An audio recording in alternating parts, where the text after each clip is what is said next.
Hello again. I'm just doing another video on another news article that's come out, and relates slightly into a video I did the other day called US Institutionalized Antisemitism. If you watch my other videos, it was only about 2 days ago I made that video, please watch it. But in that, I do state that the issue with it has to do with US universities and their anti-Semitism embedded within them. And I mentioned in that why I believe it's an issue, and it's because I do believe that there is an incestuous connection between universities due to most professors being what you would class as citizens of nowhere, and how these people do tend to move around various high-profile institutions, but also how their ideas, how their ideas tend to permeate through universities. So you may teach, say, or a professor may teach students at, let's say, I don't know, Harvard University, and one of the students in one year may end up teaching in Oxford, another student may end up teaching in Berlin, another student may end up teaching in Tokyo in various years, and this way these ideas percolate through the education system, the higher educational system, and this has been allowed to go unchecked for quite a long time. So sorry about that, but I'm going to drink a cup of tea through this. Unfortunately, you're going to have to put up with with my feralness on my face. But this story is about Bristol University. Now, they've just recently been in the news as well, either today or yesterday, for cancelling the national anthem on graduation days. I mean, they're free to do that if they want, although I would personally say that they should have all public funding removed from them, and they should be scrutinised more. The freedoms that they have around their education and what they're allowed to say and teach should be restricted, and they should be treated as a private business rather than an educational institution, and have things like freedom of expression and speech that we allow these universities to have removed from them. Well, this becomes more interesting now with this Bristol University. Anyway, here's the headline from it. Bristol University withdraws Emeritus Professor 78 who called for, and I quote, somebody to blow up the venue, close quote, while Jewish Labour Movement hosted its annual conference. Now, Labour are the only parliamentary group who've been investigated for anti-Semitism in the UK. I believe it's twice now by the official body for racism. But I can't remember what it is off the top of my head. I do remember that being, I do believe that is true. And also, for those who don't know, Emeritus, now I don't know how you pronounce that because I've never been to university. I don't actually care how you pronounce it probably, but I do believe it is Emeritus or Emeritus, possibly.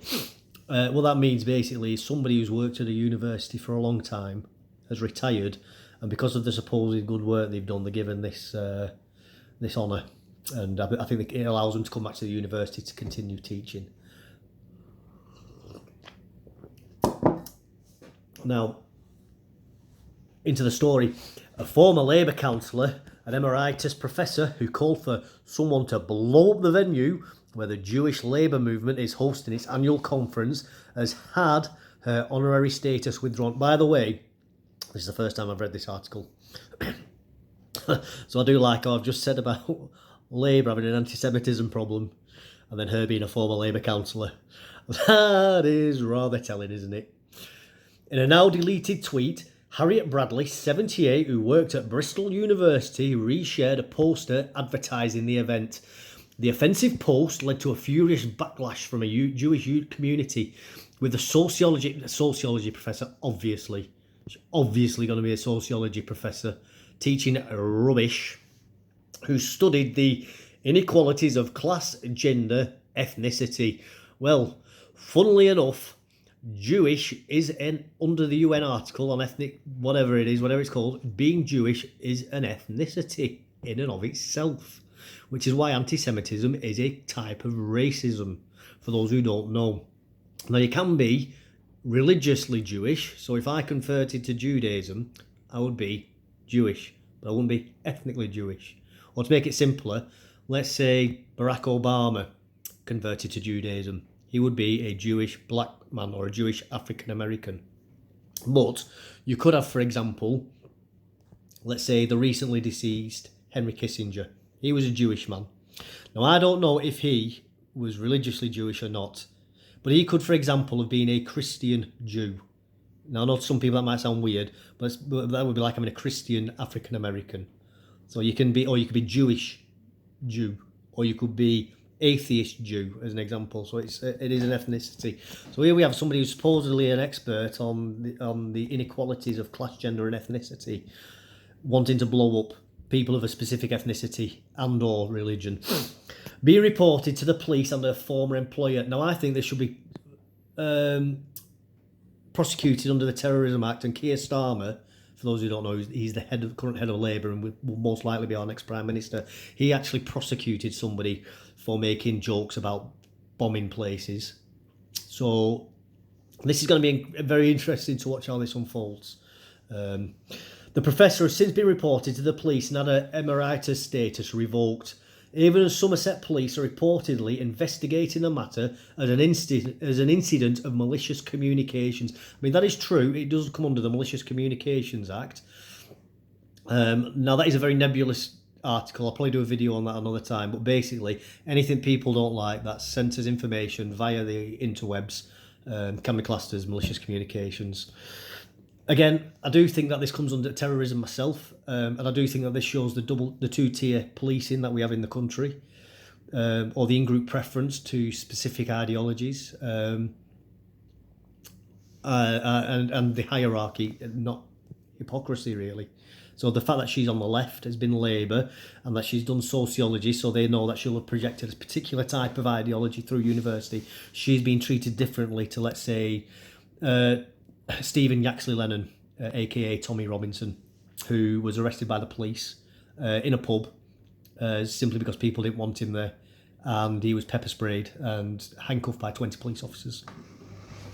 That's the example.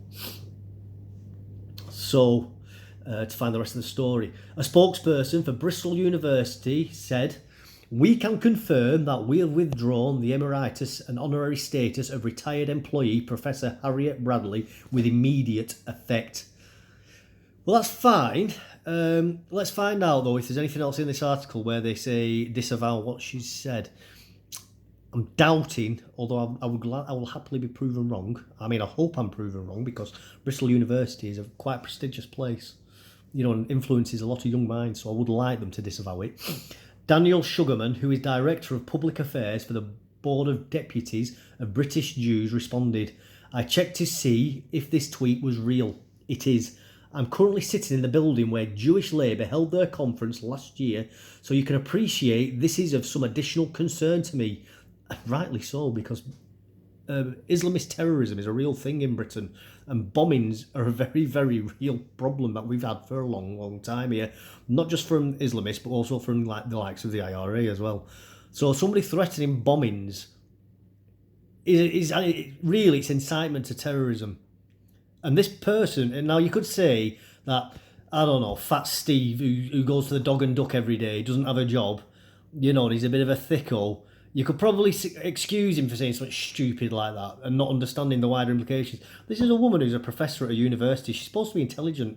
There is not a cat in hell's chance that she does not understand that her words from her position and with the audience that she can hold will not have widespreading implications, especially within the more radical parts of the community that she's speaking to, especially with Islamists who will listen to her. And I think she is wanting, I have no evidence of it, obviously, but I think she is wanting to tip off.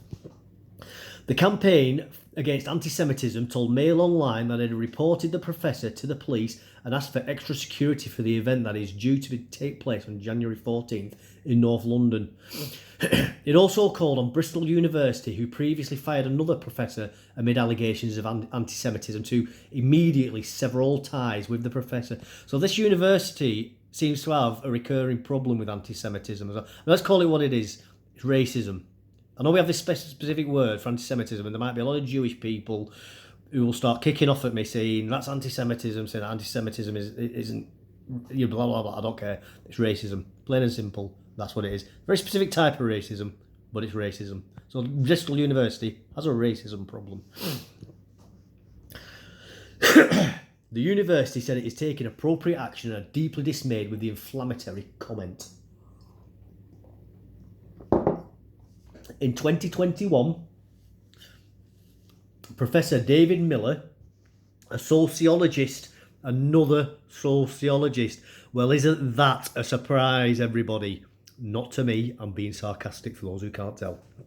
At the university, a well-known anti-Zionist was sacked after Jewish students repeatedly raised concerns.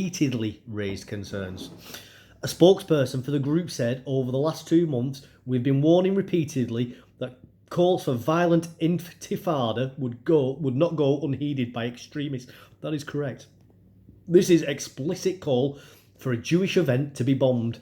Obviously, the University of Bristol and the University of West England must immediately sever all ties with Professor Bradley, if they have any. No ifs, no buts. Fully agree. Absolutely. And I mean, they should be making public statements of disavowal against it as well, not just severing ties. But the problem with Bristol is that it's like Portland of America. Very, very left-wing city. It's where the Colston statue was dragged down in the street and thrown into the harbour.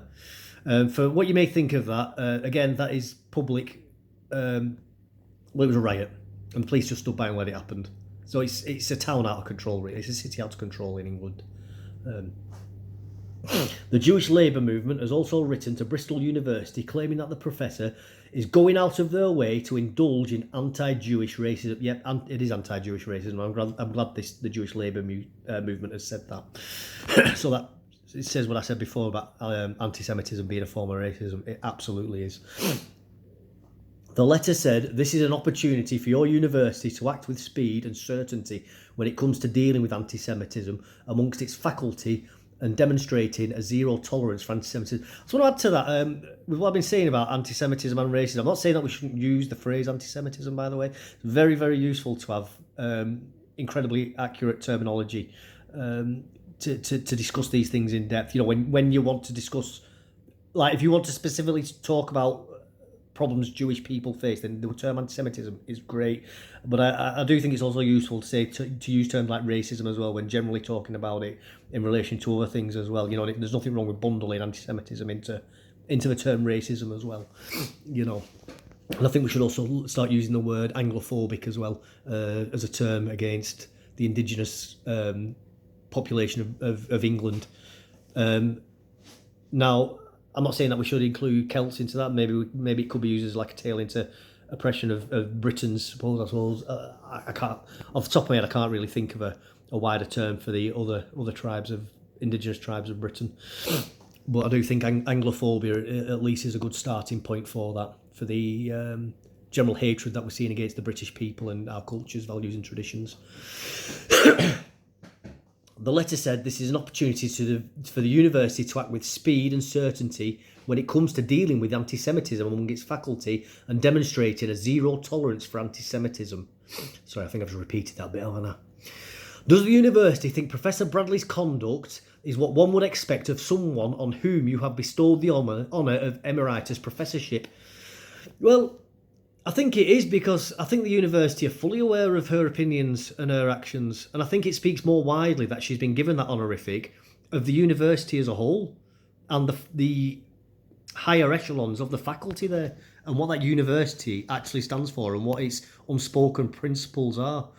I don't care what the written down principles are. As I've said in other videos, look at what they do, not what they say, and their actions. And they've given this woman, this emeritus status, and only stripped it when her negative words have been widely highlighted. So I'm very concerned about the deeper thinkings of the university itself. It added, now that Professor Bradley is retired, we understand you have no responsibility for her conduct. Very true. However, you do have the ability to send a powerful message about the lack of tolerance the faculty has for such hateful, highly dangerous and inflammatory behaviour. Now, as I said before, and this is just coming to my head now, I think the problem that Bristol University have is because of what Bristol now is, as in being far left in an area, it now attracts a particular type of student, and I think the university are going to be very, very cautious about speaking out in a manner that most of us would find satisfactory on this topic, simply because there's a lot of money for them to lose by doing so. Our universities in the UK have kind of become businesses now. They're not educational centres. So I do feel that they probably think that they're going to, if they speak out more than what is absolutely minimally necessary, that they're going to lose a lot of students going there. I mean, this could result in the university collapsing anyway. This sort of thing can destroy a university. We saw it with, what was it called now? There was a university in America, an arts university. I can't even remember what it's called. If I remember, I'll say about it later. But that collapsed about in 2016.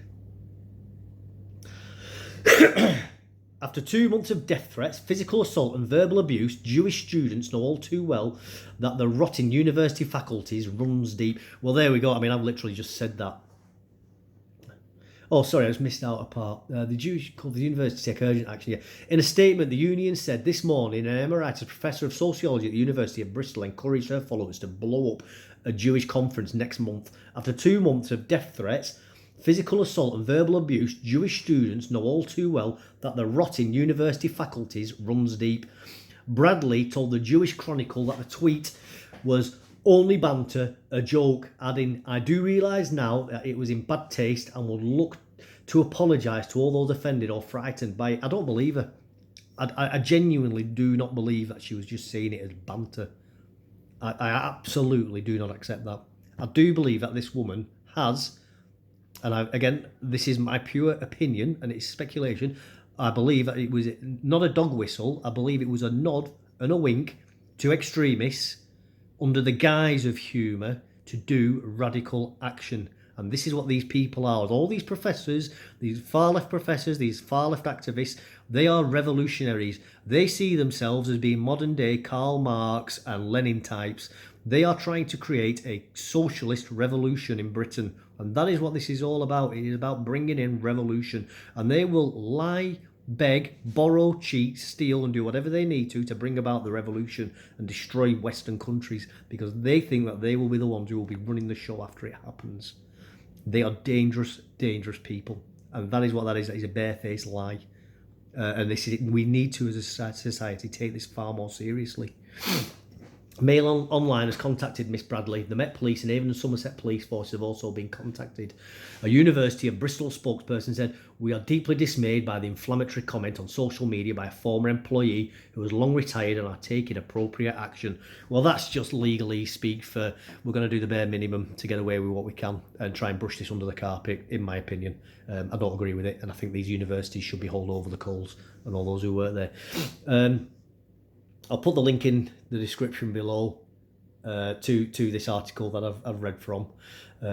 Please visit it, obviously, because they get advertising revenue from people reading it, although I've read it to you. Also, don't forget to, if you've enjoyed this and found it insightful or giving you something to think about, please like, subscribe and comment below. Thank you and goodbye.